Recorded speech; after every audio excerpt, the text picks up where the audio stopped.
നമസ്കാരം. ഒരു സ്വകാര്യ ടെലിവിഷൻ ചാനൽ നടത്തിക്കൊണ്ടു പോകണമെങ്കിൽ വലിയ ബുദ്ധിമുട്ടാണ്.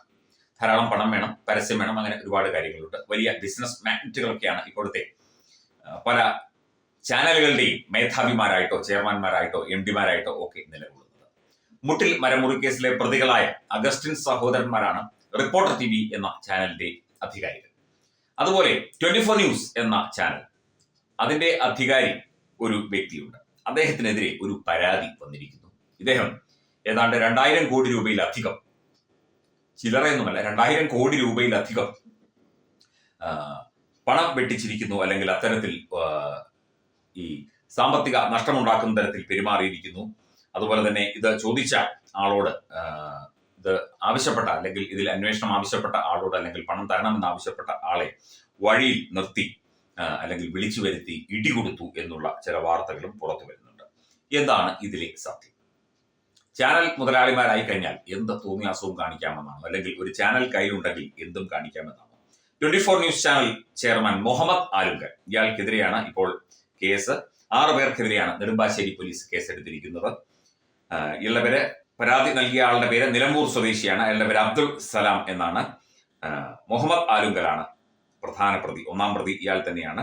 24 ന്യൂസ് ചാനൽ ചെയർമാനെതിരെയാണ് ഇപ്പോൾ വലിയ തോതിലുള്ള പണം തട്ടിപ്പ് കേസ് വന്നിരിക്കുന്നത് എന്ന് റിപ്പോർട്ടർ TV റിപ്പോർട്ട് ചെയ്യുന്നു. അതുകൊള്ള ഏതായാലും 2000 കോടിയുടെ തട്ടിപ്പ് കേസാണ് ചാനൽ ചെയർമാൻ മുഹമ്മദ് ആലുങ്കലിനെതിരെ ഉള്ളത്. നിലമ്പൂർ സ്വദേശിയായ അബ്ദുൾ സലാമിന്റെ പരാതിയിൽ മറ്റ് 5 പേർക്കെതിരെയും കേസെടുത്തു. സൗദി അറേബ്യയിൽ പ്രവർത്തിച്ചു വരികയായിരുന്ന ആശുപത്രി ശൃംഖല തട്ടിയെടുത്തു എന്നാണ് പരാതി. ഇതിനായി പ്രതികൾ വലിയ തോതിൽ വ്യാജരേഖകൾ സൃഷ്ടിച്ചു എന്നും പരാതിയിൽ പറയുന്നു. അതുപോലെ പരാതിക്കാരനെ തട്ടിക്കൊണ്ടുപോയി ഹോട്ടലിൽ പൂട്ടിയിട്ട് ക്രൂരമായി മർദ്ദിച്ചു എന്നത് അടക്കമുള്ള ഗുരുതരമായ ആരോപണങ്ങളാണ് FIR-ൽ ഉള്ളത്. 2015 മുതൽ 2019 വരെയുള്ള കാലയളവിൽ ഗൂഢാലോചന നടത്തി പരാതിക്കാരൻ സൗദി അറേബ്യയിൽ 2003 മുതൽ പ്രവർത്തനം നടത്തിവരുന്ന 2000 കോടി വിലമതിക്കുന്ന ആശുപത്രി ശൃംഖല വ്യാജരേഖയുണ്ടാക്കി ചതിയിലൂടെ തട്ടിയെടുത്തു എന്നുള്ളതാണ് പരാതി. അപ്പം ഈ ചാനൽ കയ്യിലുണ്ടെങ്കിൽ എന്ത് തട്ടിപ്പും കാണിക്കാമോ, അല്ലെങ്കിൽ തട്ടിപ്പുകാരെല്ലാം കൂടെ ചേർന്ന് ഒരു ചാനൽ അങ്ങ് തുടങ്ങുകയാണെങ്കിൽ നല്ല രസമായിരിക്കും. ഇതിപ്പോൾ മുട്ടിൽ മരമുറി തട്ടിപ്പുകാരാണ് റിപ്പോർട്ടർ TV തുടങ്ങിയിരിക്കുന്നത്, അത് നടത്തിക്കൊണ്ടു പോകുന്നത്. ഈ മുഹമ്മദ് ആലുങ്കൽ എന്ന് പറയുന്ന വ്യക്തി ഈ 2000 കോടി രൂപയുടെ ആശുപത്രി ശൃംഖല തട്ടിയെടുത്തുകൊണ്ട് ഒരു പാവത്തിനെ പറ്റിച്ചു. അയാൾ പാവപ്പെട്ടവനായിരിക്കില്ല, പണക്കാരനായിരിക്കും, അയാൾ ബിസിനസ് നടത്തുന്നവനായിരിക്കും, ആരുമാകട്ടെ. മാത്രമല്ല, ഇത് പരാതിയായി കഴിഞ്ഞപ്പോൾ ഇയാളെ വിളിച്ചുകൊണ്ടുപോയി പൂട്ടിയിട്ട് മർദ്ദിച്ചു. നമ്മുടെ മാധ്യമ രംഗത്തെ ഇത്തരം ആരോപണങ്ങൾ വരുന്നുണ്ട്, പരാതികൾ വരുന്നുണ്ട്. സത്യം എന്താണ് എന്നുള്ളത് അന്വേഷിച്ച് കണ്ടുപിടിക്കേണ്ട കാര്യമാണ്. എന്നാൽ പോലും മാധ്യമങ്ങളും മാധ്യമങ്ങളുടെ മാനേജ്മെന്റുകളും ഒക്കെ തന്നെ സുതാര്യമായിരിക്കണം, ഏറ്റവും ജനകീയമായിരിക്കണം, ജനങ്ങളോടൊപ്പം നാടിനൊപ്പം നിൽക്കുന്നവരായിരിക്കണം. ഈ തട്ടിപ്പ് കേസിലെ പ്രതികൾ കയ്യിൽ പണമുണ്ടെങ്കിൽ, ഇപ്പോൾ നമ്മൾ ഒരു തട്ടിപ്പ് കേസിൽ പെട്ട് കഴിഞ്ഞാൽ നാളെ നമ്മൾ പോയി ഒരു ചാനൽ തുടങ്ങുകയാണെങ്കിൽ, അല്ലെങ്കിൽ ഒരു ചാനൽ വിലയ്ക്ക് വാങ്ങുകയാണെങ്കിൽ, നമുക്ക് ആ തട്ടിപ്പ് കേസൊക്കെ മാറ്റിവെച്ച് വെളുപ്പിച്ചെടുക്കാനായിട്ട് ഒക്കെ ഈ ചാനൽ ഉപയോഗിക്കുകയാണെങ്കിൽ ഇതിൽ പരം ഒരു അധാർമികമായ മാധ്യമ ധർമ്മം വേറെയുള്ളൂ. ഇപ്പം 24 ന്യൂസിലെയോ അല്ലെങ്കിൽ റിപ്പോർട്ടർ TVയിലെയോ മാധ്യമ പ്രവർത്തകരെ നമ്മൾ പറയുന്നില്ല, അതിലെ സ്റ്റാഫിനെയും നമ്മളൊന്നും പറയുന്നില്ല, അവർക്ക് ജോലി ചെയ്യണമല്ലോ. ഇതിന്റെ മാനേജ്മെന്റ് ഈ രീതിയിലാണ് പ്രവർത്തിക്കുന്നത് എങ്കിൽ എന്തൊരു സന്ദേശമാണ് സത്യം പറഞ്ഞാൽ ഒരു മാധ്യമം ജനങ്ങളിലേക്ക് എത്തിക്കുന്നത്? സത്യം തുറന്നു പറയാൻ വേണ്ടി, സത്യം അറിയാൻ വേണ്ടി, സത്യത്തിന്റെ കാതൽ കണ്ടെത്താൻ വേണ്ടി പ്രവർത്തിക്കുന്നു എന്ന് പറയുന്ന മാധ്യമങ്ങളുടെ ഒക്കെ അവസ്ഥ ഇതാണ്.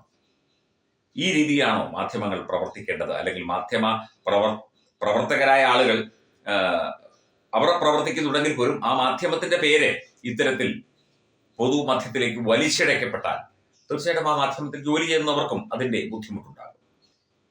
ഇപ്പം ഇയാൾ ഈ മുഹമ്മദ് ആലുങ്കൽ കോടികളുടെ തട്ടിപ്പ് നടത്തി എന്ന് പറഞ്ഞ് റിപ്പോർട്ടർ TV വാർത്ത കൊടുക്കുമ്പോൾ റിപ്പോർട്ടർ TVയുടെ മുട്ടിൽ മരമുറി കേസിലെ പ്രതികളുടെ കാര്യങ്ങളും ചിലപ്പോൾ 24 സംപ്രേഷണം ചെയ്യുമായിരിക്കും. അങ്ങോട്ടും ഇങ്ങോട്ടും ചെളിവാരി എറിയുന്നതാണോ മാധ്യമ പ്രവർത്തനം? അല്ലെങ്കിൽ മാധ്യമധർമ്മത്തിന് നിരക്കാത്ത രീതിയിൽ പ്രവർത്തിക്കുന്ന മുതലാളിമാർ ശരിക്കും മാധ്യമങ്ങളുടെ ഒരു വലിയ ശാപം തന്നെയാണ്. മാധ്യമങ്ങൾക്ക് അത് വലിയ തോതിൽ തിരിച്ചടികൾ ഉണ്ടാക്കും എന്നത് വ്യക്തമായ കാര്യം. മാധ്യമ പ്രവർത്തനം സത്യമായിരിക്കണം, അതിൽ പ്രവർത്തിക്കുന്നവർ സത്യമുള്ളവരായിരിക്കണം, അതിൻ്റെ ഉടമസ്ഥർ തങ്ങളുടെ ആ ഒരു ജീവിതം കൊണ്ട് ഒരു മാതൃക കാണിക്കുന്നവരായിരിക്കണം, ശുദ്ധമായ ബിസിനസ് നടത്തുന്നവരായിരിക്കണം. ഒക്കെ ശരിയാണ്. കോടിക്കണക്കിന് രൂപ തട്ടിപ്പ് കേസിൽ പ്രതിയായ വ്യക്തിയൊക്കെ തന്നെ ഒരു ചാനലിന്റെ MD ആയിട്ട് ചെയർമാനായിട്ടും ഒക്കെ ഇരിക്കുക എന്ന് പറഞ്ഞാൽ ഇത് കേരളത്തിൽ മാത്രമേ കാണൂ എന്നാണ് തോന്നുന്നത്. മറ്റ് സംസ്ഥാനങ്ങളിൽ അങ്ങനെ ഉണ്ടോ എന്ന് നമ്മൾ പരിശോധിക്കേണ്ടതാണ്. അതും ഗുണ്ടകളെ വിട്ട് ഹോട്ടൽ മുറിയിൽ പൂട്ടിയിട്ട് പരാതിക്കാരനായ വ്യക്തിയെ ഇടിക്കുക എന്നൊക്കെ പറഞ്ഞു കഴിഞ്ഞാൽ അതൊക്കെ എത്ര തരംതാണ രീതിയാണ്. ഒരു ബിസിനസ്സുകാരൻ അങ്ങനെയൊക്കെ ചെയ്യാൻ പാടുള്ളൂ തുടങ്ങിയ കാര്യങ്ങളൊക്കെ ഇപ്പോൾ ചർച്ചയാകുന്നുണ്ട്. പിന്നെ മാധ്യമങ്ങളുമായി ബന്ധപ്പെട്ട വാർത്തകളും മറ്റു കാര്യങ്ങളുമായതുകൊണ്ട് അങ്ങോട്ടും ഇങ്ങോട്ടും ഇവർ കൊടുക്കുമായിരിക്കും. പക്ഷെ ഇതൊന്നും ശരിക്കും ചർച്ചയാകില്ല. സമൂഹ മാധ്യമങ്ങളിലോ അല്ലെങ്കിൽ ഓൺലൈൻ മാധ്യമങ്ങളിലോ ഒക്കെ ചർച്ചയായേക്കാം, അല്ലാതെ ഇതൊന്നും പൊതു ചർച്ചയാകില്ല. പൊതു ചർച്ചയായിട്ടും കാര്യമൊന്നുമില്ല. ഇതൊക്കെ തന്നെയാണ് ഇവിടെ സംഭവിച്ചുകൊണ്ടിരിക്കുന്നത് കാലങ്ങളായി.